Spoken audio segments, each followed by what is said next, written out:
Vem a batalha, você vai aos pés de Deus e diz: Senhor, mesmo fraquinho, mesmo com dor, mesmo em dificuldade, não consigo te deixar. Tem uma vida aqui dentro de mim que fala mais alto.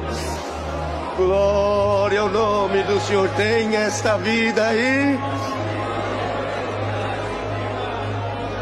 As forças contrárias que se levantam é como essas que se levantavam lá em Corinto, para colocar dúvida na tua fé, para colocar dúvida na tua esperança, para colocar dúvida no teu seguir a Cristo. O Senhor hoje manda este conselho e diz: arranca a dúvida.